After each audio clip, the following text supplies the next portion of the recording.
America के लिए पाकिस्तान का ये प्रोग्राम चिंता का कारण इसलिए भी है क्योंकि अब ये मिसाइल भारत तक सीमित नहीं है बल्कि अमेरिका को भी आसानी से टारगेट कर सकती है। तुलसी गबार्ड ने बताया कि मौजूदा वक्त में पाकिस्तान के पास ICBM यानी इंटरकॉन्टिनेंटल बैलिस्टिक मिसाइल नहीं है, यानी जो लंबी दूरी तक मार करने में सक्षम हो। लेकिन अब पाकिस्तान का मिसाइल कार्यक्रम तेजी से आगे बढ़ रहा है और भविष्य में पाकिस्तान लंबी दूरी की बैलिस्टिक मिसाइल तैयार कर सकता है जो अमेरिका के लिए खतरे की घंटी है, क्योंकि इस मिसाइल की मारक क्षमता 5500 किलोमीटर से ज्यादा और 12,000 किलोमीटर तक हो सकती है। फिलहाल कि अगले कुछ वर्षों में पाकिस्तान ऐसी मिसाइलें बना लेगा जिनकी पहुंच अमेरिका तक होगी।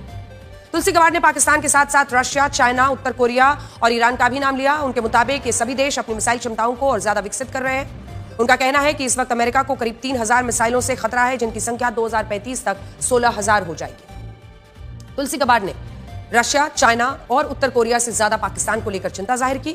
उन्होंने सेनेट को बताया है कि Pakistan intercontinental ballistic missile programme पर काम कर रहा है और भविष्य में वो जल्दी ही अमेरिका तक हमला करने वाली मिसाइलें बना लेगा। सुनिए। पाकिस्तान से अमेरिका तक की दूरी लगभग 12,000 किलोमीटर है। ये मिसाइल बन गई तो पाकिस्तान अमेरिका तक परमाणु हमला कर सकता है।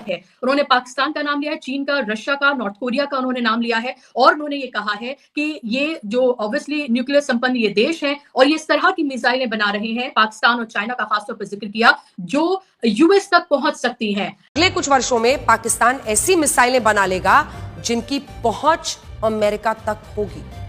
तुलसी गबार्ड ने पाकिस्तान के साथ साथ रशिया, चाइना, उत्तर कोरिया और ईरान का भी नाम लिया। उनके मुताबिक ये सभी देश अपनी मिसाइल क्षमताओं को और ज्यादा विकसित कर रहे हैं। उनका कहना है कि इस वक्त अमेरिका को करीब 3000 मिसाइलों से खतरा है, जिनकी संख्या 2035 तक 16,000 हो जाएगी। तुलसी गबार्ड ने रशिया, चाइना और उत्तर कोरिया से ज्यादा पाकिस्तान को लेकर चिंता जाहिर की। उन्होंने सेनेट को बताया है कि Pakistan intercontinental ballistic missile programme पर काम कर रहा है और भविष्य में वो जल्दी ही अमेरिका तक हमला करने वाली मिसाइलें बना लेगा। सुनिए। पाकिस्तान से अमेरिका तक की दूरी लगभग 12,000 किलोमीटर है। ये मिसाइल बन गई तो पाकिस्तान अमेरिका तक परमाणु हमला कर सकता है। तुलसी गबार्ड ने कहा कि पाकिस्तान बड़े रॉकेट मोटर बना रहा है जो भविष्य में ICBM बनाने में मदद करेगा। ये प्रोग्राम कई सालों से चल रहा है। पाकिस्तान की मौजूदा मुख्य मिसाइलें और स्पेसिफिक डिटेल्स। पाकिस्तान की सबसे लंबी रेंज वाली मिसाइल अभी शाहीन 3 है। रेंज 2750 किलोमीटर पूरे भारत को कवर करती है, यहाँ तक कि अंडमान निकोबार तक। प्रकार सॉलिड फ्यूल तुरंत लॉन्च हो सकती है। वॉरहेड की बात कर ले, परमाणु या सामान्य लंबाई करीब 18 मीटर है। स्टेटस 2015 में पहली बार टेस्ट हुई, अब ऑपरेशनल है। दूसरी महत्वपूर्ण मिसाइल की अगर हम बात कर ले तो अबाबील है। Range 2200 kilometre. खासियत है MIRV तकनीक, यानी एक मिसाइल में कई परमाणु वॉरहेड अलग अलग टारगेट पर गिरा सकती है। इसका उद्देश्य क्या है? भारत के मिसाइल डिफेंस को चकमा देना। पुरानी मिसाइलें हैं। गौरी 1500-2300 किलोमीटर रेंज की है। लिक्विड फ्यूल और शाहीन 2 2500 किलोमीटर। अब देखिए, अमेरिका का ये कहना है कि पाकिस्तान इनसे आगे बढ़कर के बहुत बड़े रॉकेट मोटर टेस्ट कर रहा है जो ICBM बना सकता है। पाकिस्तान ने अभी तक ICBM टेस्ट नहीं किया, लेकिन अमेरिका ने 4 पाकिस्तानी कंपनियों पर सैंक्शन लगा दिए हैं क्योंकि वे इस प्रोग्राम में मदद कर रही हैं। अमेरिका के लिए पाकिस्तान का ये प्रोग्राम चिंता का कारण इसलिए भी है क्योंकि अब ये मिसाइल भारत तक सीमित नहीं है बल्कि अमेरिका को भी आसानी से टारगेट कर सकती है। तुलसी गबार्ड ने बताया कि मौजूदा वक्त में पाकिस्तान के पास ICBM यानी इंटरकॉन्टिनेंटल बैलिस्टिक मिसाइल नहीं है, यानी जो लंबी दूरी तक मार करने में सक्षम हो। लेकिन अब पाकिस्तान का मिसाइल कार्यक्रम तेजी से आगे बढ़ रहा है और भविष्य में पाकिस्तान लंबी दूरी की बैलिस्टिक मिसाइल तैयार कर सकता है जो अमेरिका के लिए खतरे की घंटी है, क्योंकि इस मिसाइल की मारक क्षमता 5500 किलोमीटर से ज्यादा और 12,000 किलोमीटर तक हो सकती है। फिलहाल इस मिसाइल का कोई नाम नहीं दिया गया, लेकिन डर इस बात का है कि अगर ये बैलिस्टिक मिसाइल बन गई तो पाकिस्तान अमेरिका तक आसानी से हमला कर सकता है, क्योंकि पाकिस्तान से अमेरिका की दूरी 12,000 किलोमीटर के आसपास है और ये मिसाइल आसानी से अमेरिका को निशाना बना सकती है। अब अमेरिका को डर इस बात का है कि अगर ये मिसाइल बन गई तो पाकिस्तान वक्त आने पर अमेरिका पर भी हमला कर सकता है। तुलसी गबार्ड के मुताबिक पाकिस्तान बड़े रॉकेट मोटर बना रहा है जो भविष्य में बैलिस्टिक मिसाइल बनाने में मदद करेगा। ये प्रोग्राम कई सालों से चल रहा है। दरअसल जंग के इस दौर में पाकिस्तान समझ चुका है कि उसे भविष्य के लिए तैयार रहना कितना जरूरी है, क्योंकि इस वक्त अमेरिका हर उस देश को निशाना बना रहा है जिससे उसे खतरा लगता है, यानी जो अमेरिका की बात नहीं मानता। ऐसे में अमेरिका से निपटने के लिए पाकिस्तान भी भविष्य में खुद को मजबूत करना चाहता है, जिससे किसी भी परिस्थिति में वो अमेरिका की धमकियों का सामना कर सके। अब सवाल यह है कि फिलहाल पाकिस्तान के पास सबसे घातक और अधिकतम लंबी दूरी तक मार करने वाली कौन सी मिसाइलें हैं। दरअसल अभी तक पाकिस्तान के पास सबसे लंबी दूरी की मार करने वाली मिसाइल शाहीन 3 है, जिसकी मारक क्षमता 2750 किलोमीटर है। यानी पाकिस्तान की मिसाइल पूरे भारत को कवर करती है।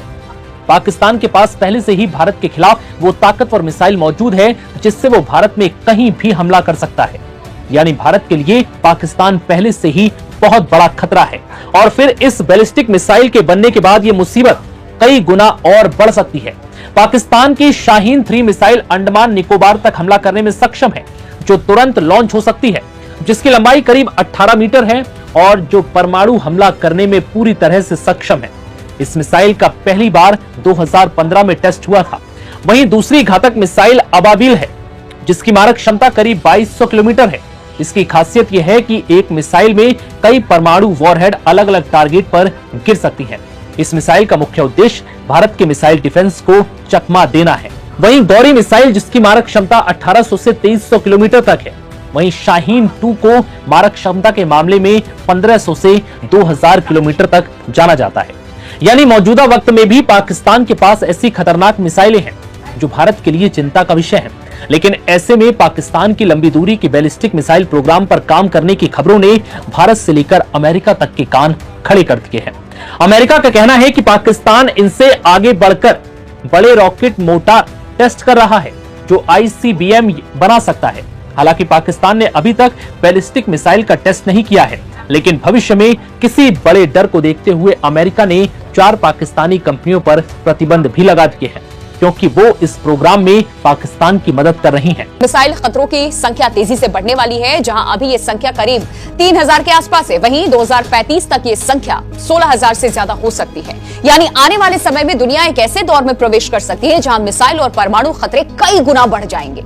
इस पूरे परिदृश्य में एक और अहम फैक्टर ये है पाकिस्तान और अफगानिस्तान के बीच तनाव। रिपोर्ट में यह भी कहा गया कि पाकिस्तान और तालिबान के रिश्ते लगातार बिगड़ रहे हैं, सीमा पर झड़पें हो रही हैं और पाकिस्तान को अफगानिस्तान में मौजूद उन आतंकी संगठनों से खतरा है जो उसके खिलाफ काम कर रहे हैं। इसका सीधा असर यही है कि पाकिस्तान के अंदर अस्थिरता बढ़ रही है, और जब किसी परमाणु शक्ति संपन्न देश के भीतर अस्थिरता बढ़ती है तो उसका जोखिम और भी ज्यादा हो जाता है। यानी एक तरफ भारत पाक तनाव, दूसरी तरफ पाकिस्तान के अंदर आतंकवाद और तीसरी तरफ उसकी बढ़ती मिसाइल क्षमता। ये तीनों फैक्टर्स मिलकर के खतरनाक समीकरण बना रहे हैं। अब बड़ा सवाल, क्या वाकई परमाणु युद्ध की नौबत आ सकती है? विशेषज्ञ मानते हैं कि दोनों देशों के पास न्यूक्लियर डिटरेंस यानी कि परमाणु रोकथाम की नीति है, जो उन्हें पूरी युद्ध की ओर जाने से रोकती है। लेकिन खतरा तब पैदा होता है जब हालात अचानक बिगड़ते हैं, जैसे कोई बड़ा आतंकी हमला, गलत आकलन या सीमित सैन्य कार्रवाई का तेजी से बढ़ना। ऐसे में फैसले लेने का समय बहुत कम होता है और गलत कदम की गुंजाइश इसमें बढ़ जाती है। यानी खतरा इंटरनेशनल वॉर का नहीं बल्कि एक्सकेलेशन का है, जहां एक छोटी घटना धीरे धीरे बड़े युद्ध में बदल सकती है। अब ये लग रहा था कि शायद जंग जो है वो थोड़ी धीमी पड़ती हुई नजर आएगी, लेकिन ये और ज्यादा विकराल और खतरनाक रूप लेती हुई नजर आ रही है। जिस तरह से अली लारीजानी की शहादत हुई, उसके बाद ईरान ने ये तय कर लिया कि अब वो इंतकाम लेगा, और ऐसा इंतकाम लेगा कि आसपास जो है, चाहे इजराइल हो या GCC कंट्रीज हो, खासतौर पर इजराइल काम जाएगा। कल तुलसी गबार्ड का एक बहुत इंपॉर्टेंट उनका बयान आया है। उन्होंने ये कहा है कि पहली बात तो उन्होंने ये कहा कि परमाणु हथियार जो है वो नहीं बना रहा था ईरान, तो फिर सवाल ये है कि अमेरिका और इस्राइल ने उसके ऊपर हमला क्यों किया। दूसरी बात जो बहुत खतरनाक है, उन्होंने पाकिस्तान का नाम लिया है, चीन का, रशिया का, नॉर्थ कोरिया का उन्होंने नाम लिया है, और उन्होंने ये कहा है कि ये जो ऑब्वियसली न्यूक्लियर संपन्न ये देश हैं और ये इस तरह की मिसाइलें बना रहे हैं, पाकिस्तान और चाइना का खासतौर पर जिक्र किया, जो US तक पहुंच सकती हैं। अब ये क्या किसी और तरह की प्लानिंग की तरफ इशारा करता है, क्योंकि US इसी तरीके से अपनी बातों को शुरू करता है और फिर जो होता है पूरी दुनिया देख रही है। देखिए बुशरा जी, क्या है, मैं थोड़ा सा पीछे ले जाना चाहूंगा। जो अली लारीजानी की जो शहादत हुई और उसके पीछे जो ईरान की पूरी पॉलिटिक्स थी वो क्या थी, क्योंकि उससे बहुत कुछ समझ में आएगा अभी जो हो रहा है। क्या है कि जब करीब 15-16 मार्च के करीब जब ट्रम्प इस तरह के बयान देने लगे थे कि हम पीछे हट सकते हैं या हम कुछ बातचीत की सोच रहे हैं या फिर वॉर खत्म हो गए, मतलब वॉर में जो हम चाहते थे कि ईरान के हमने वेपन्स डिग्रेड कर दिए हैं, न्यूक्लियर फैसिलिटीज को और मारा है, इस बार मिसाइल फैसिलिटीज को भी हमने खत्म कर दिया। बार बार ट्रम्प कह रहे थे 80% नेवी खत्म, 80% सेना खत्म। तो वो इजराइल को ये डर लगा कि कहीं ट्रम्प पीछे तो नहीं हट रहे हैं, और पीछे ट्रम्प ना हटे, इसके लिए फिर इजराइल एक प्लान लाया। उसने कहा कि देखो लारिजानी को मार दिया जाए, और जो बासिज के जो इंटरनल पुलिस है उनकी, उसके चीफ सुलेमानी, इन दोनों को मार दिया जाए। साइमल्टेनियसली ईरान के ऊपर जो बासिज के पिकेट्स हैं, खासतौर पे तेहरान में, यानी बासिज जो इंटरनल पुलिस है इस्लामिक स्टेट की, तो वो उसको हम लोग जगह जगह जो उसकी मेजर पिकेट्स है वहां बॉम्बिंग करते हैं, और फिर प्रोटेस्टर्स को बाहर निकालें, जो इनके अपने प्रोटेस्टर्स हैं 20-22 हजार। अगर 20,000 ही प्रोटेस्टर्स आ गए तेहरान में, तो वहां पर ये कयामत काट देंगे, और उसके बाद फिर एक स्थिति पूरी बदल जाएगी, और ट्रम्प के अंदर जो दुविधा है वो भी दूर हो जाएगी। फिर ट्रम्प और आगे बढ़ेंगे, क्योंकि ट्रम्प बार बार इस बात को नेतन्याहू से उन्होंने कहा है कि ये जो जिस तरीके से जो हमसे वादा किया गया था कि ईरान में प्रोटेस्ट और ज्यादा बढ़ेंगे हमले के बाद, ऐसा नहीं हुआ है। और हुआ क्यों नहीं कि जैसे अगर मान लीजिए 16 की रात को उन लोगों ने लारिजानी और सुलेमानी को मारा, उसके बाद 17 को जो प्रोटेस्ट होने थे, जो आईआरजीसी के नए लोग हैं वो तुरंत उन्होंने संभाला, और ये बात तय थी कि लारिजानी मारे जाएंगे तो उनका रिप्लेसमेंट क्या होगा। तो ये जो तो उन लोगों ने संभाला, और उन लोगों ने जनता जो बाहर आ रही थी रोज ईरान में इफ्तार के बाद, वो 17 तारीख को इफ्तार के पहले आ गई सड़क, झंडा बैनर लेके।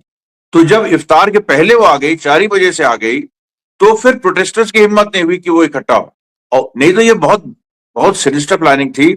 और इससे इजराइल ये दिखाना चाहता था दुनिया को कि देखो ईरान के अंदर रिजीम कितनी कमजोर हो गई है। और फिर वो जो ट्रम्प जो चाह रहे हैं कि पूरी दुनिया शामिल हो स्टेट्स ऑफ होमरूल्स के हमले में, जो वो हमला करेंगे, कोई आ नहीं रहा है सामने, यूरोप से वो गिरडा रहे हैं, तो फिर ट्रम्प का काम भी आसान हो जाएगा। लेकिन ये जो लारिजानी की जो किलिंग है, ये ट्रम्प के कोऑर्डिनेशन में हुई, व्हाइट हाउस के कोऑर्डिनेशन में हुई, और यही प्लानिंग थी। लेकिन वो प्लानिंग फेल हो गई, क्योंकि ईरान के अंदर की पावर डायनेमिक्स बहुत हद तक बदल गई हैं, और आईआरजीसी के जो लोग हैं वो दरअसल सत्ता में आ गए हैं। और अब तो और ज्यादा जो ये लारिजानी सुलेमानी की डेथ के बाद सारे पुराने लोग देखिए एक एक करके इजराइल अमेरिका ने मार दिए। तो अब जो फोर्सेस आ रही हैं वो तो ऐसी हैं कि उनका नाम ही आपको नहीं पता चलेगा, उनसे बातचीत तो आप छोड़ दीजिए, उनका नाम ही नहीं पता चलेगा। और वो ज्यादा मतलब रेडिकल हैं, और ज्यादा वो कमिटेड हैं कि हम ईरान और इजराइल और अमेरिका को हम खत्म करें। अब देखिए, अब उसके बाद दूसरा जो इजराइल ने सोचा, जब ये फेल हो गया लारिजानी वाला, तो दूसरा उन्होंने सोचा कि इनकी ऑयल फैसिलिटीज पे मारो, ऑयल फैसिलिटीज पे ये मारेंगे, तो ये गल्फ की ऑयल फैसिलिटीज पे मारेंगे, और अमेरिकन बेसेस जो है वहां पर उन पे मारेंगे, और फिर हमारा काम आसान हो जाएगा, ट्रम्प को हम फिर घसीट लेंगे एक जंग में। लेकिन हुआ क्या, इन्होंने जो सदर्न पार्ट्स की जो बुशहर एरिया है उसकी ऑयल फैसिलिटीज पे मारा। लेकिन उसके बाद तुरंत जो ईरान ने एक रिस्पॉन्स दिया, जो रस लफन में कतार की सबसे बड़ा गैस प्लांट है वहां पर अटैक हुआ। प्रिंस सुल्तान जो बेस है रियाद में, अमेरिकन बेस, उसमें सीधे हमला हुआ।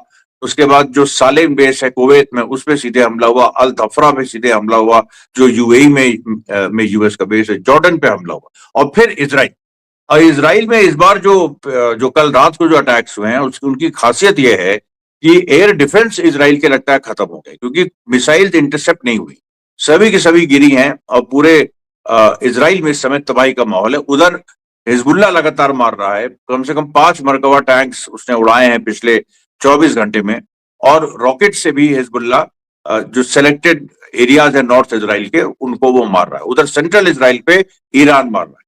तो ये देखिए पूरा जो दांव है, ये इजराइल का लेटेस्ट दांव फेल हो।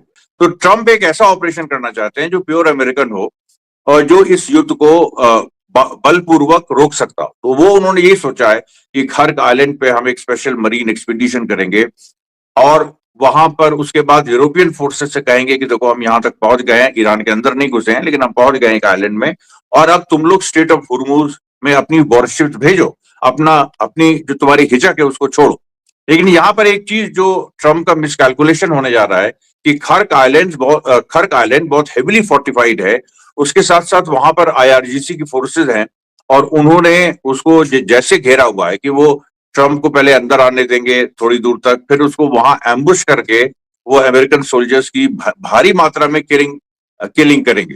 ये एक पूरा एक ऑलरेडी IRGC ने इस तरह का एक अपना मैप बनाया हुआ है कि हम ऐसा होगा तो ये करेंगे। तो मेरे ख्याल से देखिए जंग अब ये जंग लंबी चलने वाली, और ये मार्च के एंड तक से लेके अप्रैल के फर्स्ट वीक 15 अप्रैल तक ये जंग चलेगी।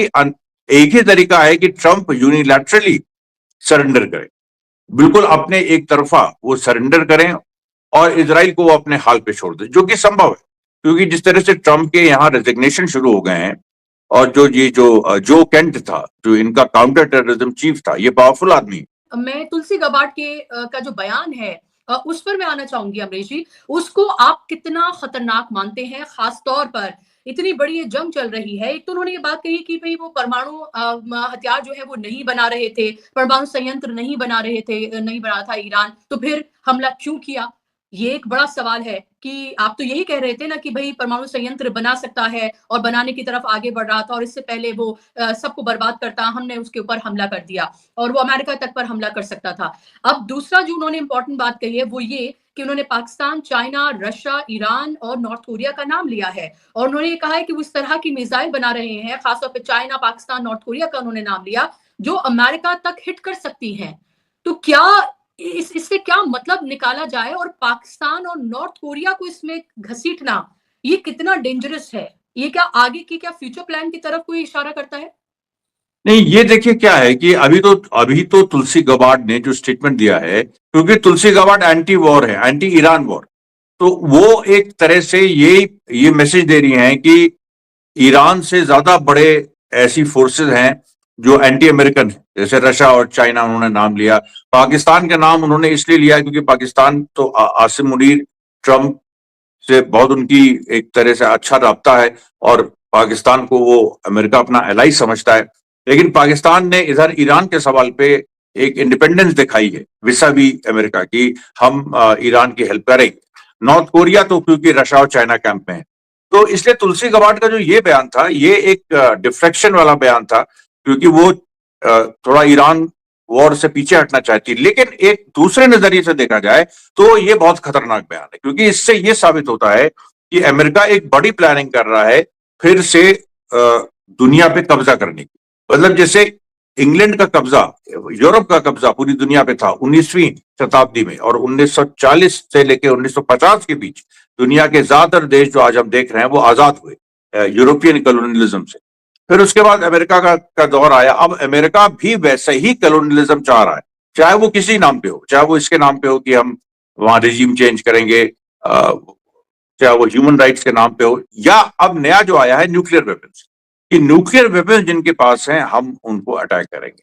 अब इसका मतलब यह है कि एक लाइन खींच दी गई है कि अमेरिका अल्टीमेटली ईरान से पीछे हटे ना हटे वो अलग सवाल है, लेकिन वो जो रशिया और चाइना ने जिस तरीके से ईरान की मदद की और अमेरिका को नाको चैने चबा दिए, वो चाइना और रशिया को भी एक सबक सिखाना चाहते हैं, और वो सबक संभव नहीं है सिखाना जब तक पाकिस्तान और नॉर्थ कोरिया को डील ना किया जाए। इंडिया का नाम देखिए उन्होंने नहीं लिया, क्योंकि इंडिया को वो अपना एलाई ही समझते हैं कि इंडिया के जो न्यूक्लियर वेपन्स हैं वो उनको कहना चाहिए इंडिया भी, लेकिन इंडिया को उन्होंने जानबूझ के दूर रखा, क्योंकि ये वही बात है कि इंडिया को हम एक दिन इस पूरे चाइना, रशिया और पाकिस्तान, नॉर्थ कोरिया, इनके खिलाफ हम इस्तेमाल करेंगे। अब कितना इंडिया इस्तेमाल होगा या नहीं होगा वो एक अलग सवाल है, लेकिन इसके पीछे जो है जो रिकॉलोनाइजेशन ऑफ द वर्ल्ड, ये जो पूरी एक कोशिश अमेरिका की है, ये तुलसी गबार्ड के स्टेटमेंट से झलकती। जी हाँ दोस्तों, आपने देख लिया भारतीय मीडिया का रिएक्शन। अगर मजीद इस तरह की रिएक्शन वीडियो आपने देखनी है तो हमारे चैनल क्रिकेट फॉर को सब्सक्राइब कर लें। अगर वीडियो पसंद आई हो तो वीडियो को लाइक और दोस्तों के साथ शेयर ज़रूर कर लें। इंशाल्लाह मिलते हैं किसी और वीडियो में, तब तक के लिए अपना बहुत ख्याल रखिएगा। अल्लाह हाफिज़।